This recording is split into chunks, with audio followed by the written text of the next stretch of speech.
Hello hi नमस्कार जय हिंद। क्या हालचाल। मेरा नाम बीसू। वेलकम करता हूँ आप सभी का दे दाना डन में। वैसे क्या आप लोगों को पता है कि असल मायने में इम्पैक्ट कैसे डाला जाता है और इम्पैक्ट से क्या क्या हो सकता है।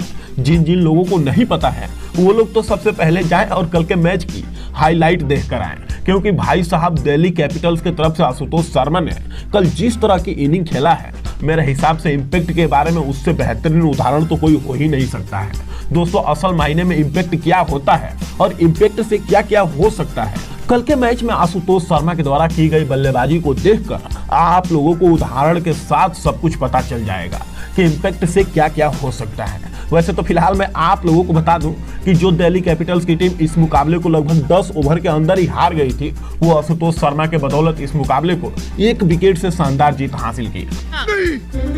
मैं नहीं मानता।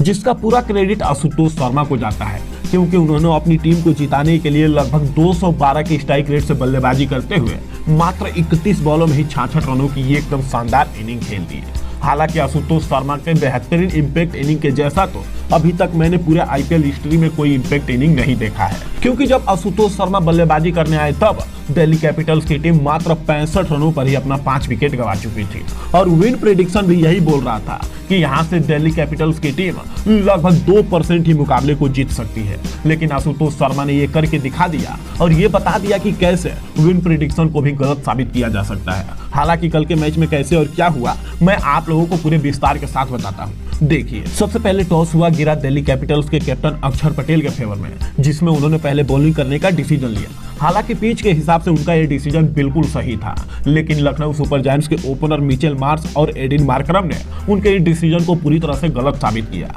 हालांकि एडिन मार्करम कुछ खास नहीं कर पाए और मात्र 15 रनों की इनिंग खेलकर आउट हुए, लेकिन मिचेल मार्श और निकोलस पुरन ने उसके बाद तो मानो दिल्ली कैपिटल्स के बॉलर्स के ऊपर काउंटर अटैक शुरू कर दिया और जब तक पावर प्ले खत्म हुआ तब तक लखनऊ सुपर जायंट्स की टीम मात्र 1 विकेट खोकर 6 ओवर में 64 रन बना चुकी थी।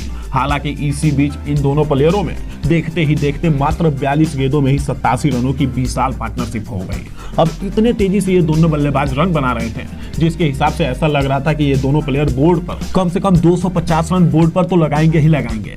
लेकिन जैसे ही मिचेल मार्श 36 गेंदों में 72 रनों की इनिंग खेलकर आउट हुए, उसके बाद लखनऊ सुपर जायंट्स की टीम पूरी तरह से लड़खड़ा गई, क्योंकि 27 करोड़ में बिकने वाले ऋषभ पंत और आईपीएल इतिहास के सबसे महंगे प्लेयर 27 रन भी नहीं बना सके। 27 रन तो बहुत बड़ी बात हो गई।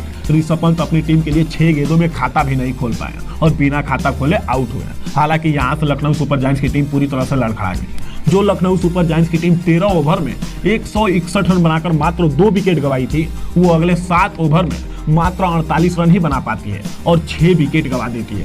अब इस तरह लखनऊ सुपर जायंट्स की टीम जो लगभग 240 या 50 रनों का टारगेट देख रही थी, वो मात्र 209 रनों पर ही रुक जाती है। या चाहे तो आप लोग ये भी कह सकते हैं कि अगले 7 ओवर में दिल्ली के गेंदबाजों ने कमबैक किया और पूरी तरह से लखनऊ के बल्लेबाजों को बांध कर रख दिया, जिसके बदौलत दिल्ली कैपिटल्स की टीम लखनऊ सुपर जायंट्स को मात्र 209 रनों पर रोकने में सफल हो पाई। हालांकि यहां से दिल्ली कैपिटल्स को अपना पहला मुकाबला जीतने के लिए 210 रनों की जरूरत थी, जिसके लिए दिल्ली कैपिटल्स की तरफ से पहले बल्लेबाजी करने आए जैक थ्रेसर, मैकगर्क और फैफ डु प्लेसिस, जो दिल्ली कैपिटल्स को उतना बेहतरीन शुरुआत नहीं दे पाए और पहले ही ओवर की तीसरी गेंद पर Jake Fraser, McGurk, Shardul Thakur का शिकार हुए।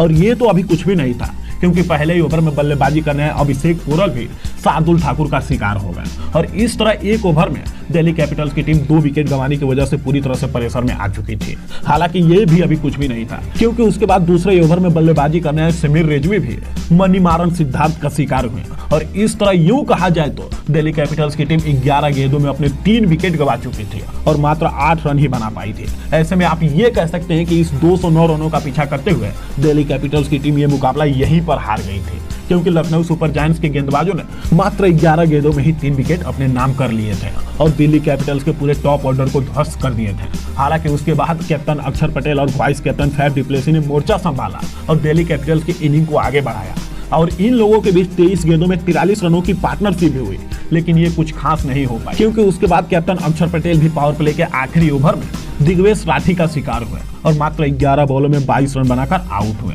अब यूं कहा जाए तो दिल्ली कैपिटल्स की टीम पावर प्ले के अंदर ही मात्र 58 रनों पर अपना 4 विकेट गंवा चुकी थी और उन्हीं के साथ अगले ही ओवर में फैफ डु प्लेसिस भी 18 बॉल में 29 रन बनाकर रवि बिश्नोई का शिकार हुए। अब यहां से यूं कहा जाए तो दिल्ली कैपिटल्स की टीम 65 रनों पर अपना 5 विकेट गंवा चुकी थी और 209 रनों का पीछा करते हुए दिल्ली कैपिटल्स की टीम ये मुकाबला वहीं पर हार गई थी। लेकिन तब बल्लेबाजी करने आए इंपैक्ट प्लेयर के रूप में आशुतोष शर्मा, जो अपने पहले 20 गेंदों में तो मात्र 20 रन ही बनाए थे और उनको देखकर तो ऐसा लग रहा था कि आखिर आशुतोष शर्मा अब क्या ही कर पाएंगे। लेकिन उसके बाद शुरू हुआ असली इंटरटेनमेंट, क्योंकि उसके बाद आशुतोष शर्मा ने शुरू किया लंबे लंबे हिट्स लगाना। हालांकि आशुतोष शर्मा 20 गेंदों में 20 रन बनाए थे, उसके बाद टोटल 31 गेंदों में 66 रन पर नॉट आउट थे। अब आप लोग ही अंदाजा लगा सकते हैं कि आशुतोष शर्मा अगले 11 गेंदों में किस स्ट्राइक रेट से और किस तरीके से बल्लेबाजी किए थे। वैसे तो मेरे हिसाब से अगर कहा जाए तो दोस्तों आशुतोष शर्मा ने जिस तरीके का बल्लेबाजी किया है और चाहे जैसे भी किया है, आशुतोष शर्मा ने अपनी टीम को जिताया है और ये वाकई में काबिले तारीफ इनिंग है। दोस्तों आशुतोष शर्मा के काउंटर अटैक के बदौलत दिल्ली कैपिटल्स की टीम 19.3 ओवर में ही 209 रनों के टारगेट का पीछा कर लिया। लेकिन ये संभव सिर्फ इसलिए हो पाया क्योंकि उनका साथ निभाए बिल्कुल उनके ही अंदाज में बल्लेबाजी करते हुए विपराज निगम, जिन्होंने मात्र 15 बॉलों में ही 39 रनों की एकदम बेहतरीन और कमाल इनिंग खेले। दोस्तों 260 रनों की स्ट्राइक रेट से बल्लेबाजी की है विपराज निगम, तब जाके ये मुकाबला दिल्ली कैपिटल्स की टीम जीत पाई है। लेकिन फिलहाल आप लोगों के हिसाब से विपराज निगम और आशुतोष शर्मा की बल्लेबाजी कैसी लगी, जरा कमेंट बॉक्स में कमेंट करके आप लोग हमें बताइएगा। फिलहाल आज की वीडियो में तो बस इतना ही, हम फिर मिलेंगे एक और नेक्स्ट वीडियो में। लेकिन अगर आप लोगों को ये वीडियो अच्छी लगी तो आप लोग वीडियो को लाइक और चैनल को सब्सक्राइब करिएगा, साथ ही अपने दोस्तों के साथ भी शेयर करिएगा। Thank you for watching, tata bye bye, Jai Hind, जय भारत।